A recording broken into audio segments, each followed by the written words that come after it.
Halo teman-teman semuanya. Wah, udah lama banget rasanya Vira enggak bikin konten buat kalian semuanya. Kayak udah sebulan ada kali ya. Aduh, sorry banget nih teman-teman yang mungkin ya ada yang nungguin video dari aku, tapi aku nggak ngupload. Nah, sekarang mudah-mudahan aku bisa konsisten buat ngupload setiap hari Kamis setiap minggunya. Jadi buat kalian please banget untuk support channel Vira dengan subscribe, like, comment, dan tentunya di share juga ke teman-temannya yang mungkin butuh banget informasi-informasi dari video Vira. Kalian kangen aku nggak sih? Ya, gue kayak udah berasa apa gitu ya, dikangenin sama kalian. Oke teman-teman, kali ini Vira mempunyai sebuah cerita tentang seseorang yang kematiannya sangat misterius. Karena itu kayak nggak masuk logika gitu, tapi dia bisa meninggal dengan cara itu. Kalau misalnya kalian nih, para anak Netflix yang udah sempat ngeliat trailernya, film dokumentarinya si Netflix yang bakal ditayangkan, itu judulnya adalah The Cecil Hotel. Ini kisahnya diangkat dari kisah nyata, ya iya namanya juga film dokumenter gitu ya. Nah jadi aku bakal ngulik nih salah satu kejadian yang paling mengerikan yang pernah terjadi di The Cecil Hotel Los Angeles ini. Nah jadi ada seorang gadis bernama Eliza Lam. Nah si Eliza ini dia merupakan keturunan China, orang tuanya juga berada di China, tapi dia ini merupakan mahasiswa di Kanada. Jadi pada Januari tanggal 26 tahun 2013 si Eliza ini dia pergi berlibur gitu karena dia udah pusing banget sama kuliahnya, jadi dia liburan lah ke Los Angeles, Amerika. Nah ketika liburan itu dia memutuskan untuk nginap di hotel Cecil ini, di Cecil Hotel di Los Angeles. Si Eliza ini memilih untuk tinggal di kamar yang konsepnya asrama gitu, jadi dengan dua kasur, kayak kasur asrama, terus dengan orang asing yang tidak dia kenal. Nah, kejadian anehnya teman-teman dimulai dari hari pertamanya si Eliza Lam ini. Teman sekamar Eliza itu ngerasa si Eliza ini memiliki keanehan sikap. Teman sekamarnya ini akhirnya meminta untuk dipindah kamarkan, dan dia nggak mau nih sekamar sama orang aneh seperti si Eliza ini. Akhirnya Eliza ini dipindahkan ke kamar sendiri, kamar pribadi. Sebenarnya kayak asik gitu ya, dia bayarnya buat kamar asrama gitu, tapi karena dia aneh, kepribadiannya dianggap aneh gitu sama teman sekamarnya, jadi dia ya udah kamarnya sendiri. Nah karena dia ini liburan cukup jauh ya ke Los Angeles, jadinya si orang tuanya ini tuh pertamanya berat gitu buat ngelepasin si anaknya ini buat liburan seorang diri ke Los Angeles. Tapi anaknya kayak udah lama, aku udah gede gitu ya, ngapain harus dilarang-larang mulu gitu. Akhirnya dia memutuskan untuk pergi sendiri berlibur ke The Cecil Hotel Los Angeles tersebut. Nah tapi nih teman-teman, dengan kesepakatan setiap hari si Eliza ini harus ngabarin orang tuanya, harus ngechat orang tuanya, harus nelpon orang tuanya untuk sebagai bukti bahwa dia dalam keadaan yang aman. Keanehan yang paling menggemparkan terjadi pada 31 Januari. Saat itu adalah hari dimana harusnya si Eliza ini tuh check out dari hotelnya, tapi dia nggak mengabari orang tuanya di hari itu. Nah si orang tuanya ini mulai panik kan. Keesokan harinya orang tuanya mulai mengabari polisi karena si putrinya ini nggak bisa dihubungin saat tanggal 31 tersebut. Kepolisian di Los Angeles itu akhirnya langsung ke The Cecil Hotel ini dan langsung mengacak-acak hotelnya, mencari-cari di manakah keberadaan si Eliza. Mulailah dia mencari dari CCTV. Nah, rekaman CCTV saat terakhir kali Eliza Lam ini kelihatan itu adalah di lift. Jadi di elevator di hotelnya itu si Eliza ini menunjukkan sikap yang sangat aneh dan mencurigakan. Di sini polisi mulai menerka-nerka sebenarnya si Eliza ini kemana. Apakah dia pergi karena dia memiliki sikap yang aneh dan tidak mengabari orang tuanya, karena dia juga didiagnosis kalau misalnya memiliki penyakit bipolar dan juga penyakit depresi gitu. Jadi dia depresnya itu udah sampai kayak harus minum obat, dan juga penyakit bipolarnya juga sampai minum obat. Jadi dia minum 2 jenis obat untuk kebutuhan kesehatan mentalnya. Benar-benar berat. Di lift itu teman-teman, ini videonya menurut aku cukup creepy ya, karena aduh serem banget sih kalau aku pribadi yang ngeliat.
Kalian udah lihat kan gimana dia di dalam lift itu kayak orang ketakutan, kayak orang yang mau sembunyi gitu ya. Terus dia sembunyi tapi dia sambil bereksperimen gitu, dia sembunyi gini, kekejar nggak ya sama orangnya. Terus dia ngintip lagi keluar, digini-giniin tangannya. Terus akhirnya dia keluar dan kayak seolah dia lagi bicara sama orang. Dalam video durasi kurang lebih 4 menit ini teman-teman, sama dia di lift, itu yang paling aku herankan adalah pintu liftnya tuh nggak ketutup, why? Pintu liftnya nggak ketutup, woy. Padahal di CCTV itu kelihatan banget kalau misalnya di pintu itu nggak ada siapa-siapa dan harusnya pintu itu otomatis ketutup dong ya. Si Elisa ini juga nggak mencet si tombol nahan pintu gitu. Saking anehnya video ini, rekaman 4 menit CCTV tersebut tuh gempar banget waktu itu di California, tempat domisilinya dia, terus di Los Angeles, bahkan kampung halamannya China juga video ini tuh viral banget sampai viewsnya di YouTube waktu itu jutaan gitu. Karena ini bener-bener misterius ya. Terus aku juga kalau ngeliat ekspresinya kayak anak kecil lagi main petak umpet, iya, kadang dia kelihatan takut, iya, kelihatan bingung juga gitu ya. Cuman yang paling serem juga dia yang ngomong gitu ya, tapi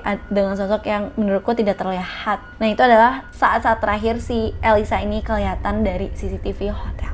Dari video itu semua orang mulai mencari di mana Elisa, di mana Elisa, di mana Elisa, di mana Elisa. Karena benar-benar polisi juga di tanggal 1 Februari gitu ketika mencari dia di Cecil Hotel itu nggak ketemu nih si Elisa itu tuh ada di mana. Akhirnya pada tanggal 19 Februari setelah video itu booming, 2 minggu setelah video tersebut booming, ada laporan kalau misalnya mayat si Elisa ini tuh akhirnya ditemukan. Jadi terjawablah semua pertanyaan netizen di dunia saat itu ya, di mana Elisa. Akhirnya Elisa ditemukan pada 19 Februari dan kalian harus tahu di mana, di dalam tangki air hotel tersebut. Itu menurut aku aneh banget karena kalau mau bunuh diri kenapa nggak yang praktis aja gitu, langsung loncat dari rooftop hotel. Karena di tangki teman-teman, tangki itu gede-gede banget, 3 buah terletak di atas rooftop hotel, dan kalian harus tahu buat masuk ke tangki itu tuh effortnya luar biasa banget. Pertama, ini cerita dari cleaning service yang menemukannya ya, kalau kalian mau ke atas ke rooftop hotel itu kalian buka pintu rooftop itu bel otomatis akan bunyi. Nah, bel itu menandakan bahwa ada orang asing yang masuk ke rooftop. Soalnya rooftop itu cuma boleh dimasukin oleh staff hotel khusus aja gitu loh. Tapi ini dia bisa gitu masuk ke rooftop hotel, padahal dia cuma tamu yang beberapa hari doang, tapi rooftop itu tuh nggak mengeluarkan bunyi belnya. Setelah dia masuk, cek. Nah, si tangki ini teman-teman tinggi banget, jadi kayak kalian masuk ke atas terus buat berdiri di tangki itu tuh kayak sulit gitu ya. Si Elisa ini tuh dia malah nyemplung ke dalam tangki. Kalian harus tahu lubang tangkinya tuh kecil, gak gede gitu, dan mustahil banget si Elisa ini, kata si cleaning service-nya ya, bisa mencapai puncak tangki itu sendiri gitu. Itu mustahil banget kata dia, pasti ada yang nolongin. Terus teman-teman, polisi yang buat ngeluarin si jenazahnya Elisa ini harus tuh ngepotong badan tangki biar bisa ngambil mayatnya gitu, karena kayak mustahil banget dia bisa ngambil dari lubang kecil di atas tangki itu. Jadi gimana ceritanya dia bisa masuk situ ya? Kalian punya ide nggak?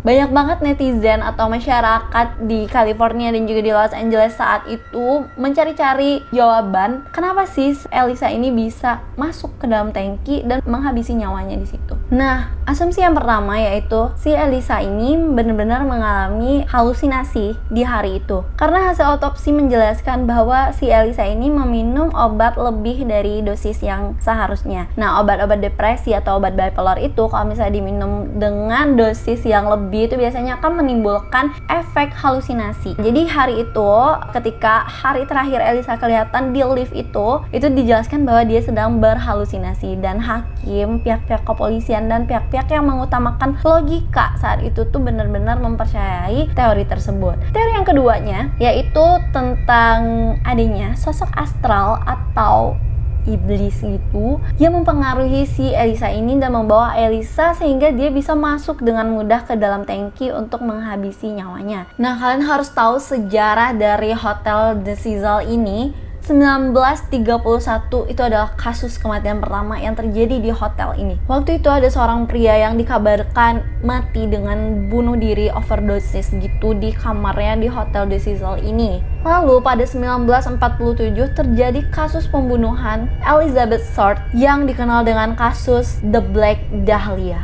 Ia ditemukan meninggal setelah beberapa hari nginap di sana. Salah satu yang paling terkenal kasus di hotel ini adalah pada 1985. Itu ada seorang pembunuh berantai yang viral banget waktu 1985 itu di Los Angeles yang bernama Richard Ramirez, yang dikenal juga dengan The Night Stalker. Jadi dia tuh kayak stalker orang-orang di malam hari yang berjalan di Los Angeles, terus dia suka memperkosa dan membunuh orang-orang di Los Angeles. Dan dia itu benar-benar pembunuh berantai yang berdarah dingin dan sangat kejam, karena dia itu ngebunuh orang banyak banget dan dia bilang dia adalah iblis gitu. Dia bilangnya kayak gitu. Ya karena dia ngaku dianya iblis gitu ya. Jadi netizen tuh mulai menyangkut pautkan keiblisan si Ramirez ini dengan kejadian yang menimpa si Elisa Lam ini. Terus banyak yang bilang kayak di video ini, video yang lift itu tetap terbuka dan si Elisa ini kayak ngomong, nah itu dia ngomongnya sama si Richard Ramirez ini. Tapi ya itu cuman spekulasi atau teori-teori dari netizen, tapi ini juga banyak dipercayai. Cuman yang lain-lainnya bilang memang hotel itu tuh udah suram banget, udah banyak kasus pembunuhan, udah nggak terlalu terurus gitu kan. Jadi memang harusnya banyak gitu hal-hal yang tidak terlihat di sana. Ada juga teori lain yang menggabungkan kedua teori itu, di mana si Elisa ini mengalami depresi, mengalami bipolar, dan hari itu dia salah minum obat atau apa, akhirnya berhalusinasi gitu ya, juga digangguin sama makhluk-makhluk yang tidak terlihat. Alhasil ya udahlah, dia udah dibawa kemana-mana sampai bisa meninggal di dalam tangki dan udah ngambang setelah 2 minggu dia menghilang. Dan teman-teman yang paling menurutku kejadian yang cukup tidak mengenakan, yaitu tamu-tamu hotel ini tuh merasakan kalau misalnya nih air hotel kenapa warnanya hitam, udah gitu warnanya hitam rasanya juga nggak enak. FYI kalau di luar negeri itu air keran hotel itu biasa banget buat diminum sama tamu-tamunya. Waktu itu kayak tamu-tamu itu tuh mulai minum air itu dan rasanya kayak aneh banget nih, rasa kayak air ada bangkai yang mati. Nah makanya nih akhirnya petugas kebersihan mulai untuk mengecek tangki air ada apa sih di sini, apakah ada tikus mati atau apa. Dan nggak disangka-sangka bukan tikus mati yang di dalam tangki air ya, tapi orang yang mati. Kan bisa bayangin gak sih jadi tamunya yang tahu gitu,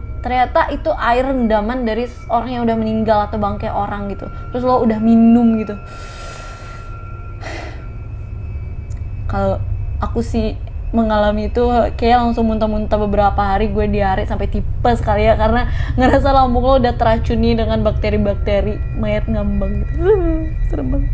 Akhirnya teman-teman, karena sudah banyak detektif yang menilik kasus ini, akhirnya si keluarga dari si Elisa menuntut pihak hotel The Cecil untuk ya menuntut aja, karena mereka bersalah tidak mengawasi tamunya atau lalai dalam menjalankan tugasnya sehingga membahayakan tamu-tamunya. Nah si hotel ini teman-teman, dia pengacaranya canggih juga, tapi menurutku juga hotelnya nggak salah-salah banget sih gitu kan, karena dia juga udah sangat aman. Di rooftop udah ada bel, di rooftop udah ada tangkinya juga udah tinggi banget, nggak ada tangganya segala macem gitu. Jadi siapa juga yang bakal mikir ada orang yang mau bunuh diri masuk ke dalam tangki air gitu loh. Kenapa nggak loncat aja dari hotelnya langsung gitu kan, daripada capek-capek lo harus manjat lagi ke tangki terus benemin diri lo, terus menunggu nyawa lo meregang sambil tenggelam minum air gitu. Mending langsung loncat dari rooftop ke bawah sampai mati, langsung patah, karena itu hotelnya juga cukup tinggi gitu kan.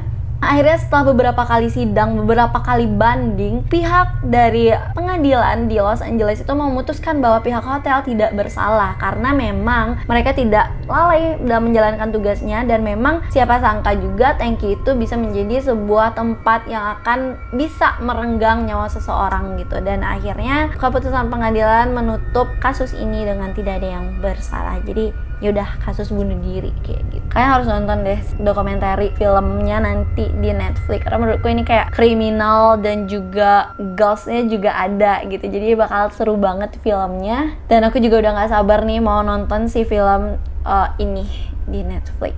Oke guys, kayaknya segitu dulu. Dari tadi tuh aku merinding mulu karena ini udah jam 10, hampir setengah 11 malam aku ngambil video ini, karena ya mau cerita aja gitu, kangen ngambil video YouTube.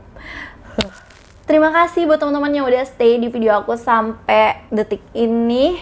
Jangan lupa buat subscribe, like, comment, dan juga share ke teman-teman kalian biar aku semangat buat bikin kontennya. Aku makasih banget loh, subscriber aku tetap naik walaupun aku nggak bikin video selama sebulan. Thank you, kalian nyemangatin aku lagi buat bikin konten. Oke teman-teman, karena udah malam, besok juga aku harus kerja, jadi kita cukupkan saja cerita malam hari ini. Bye, see you on the next video.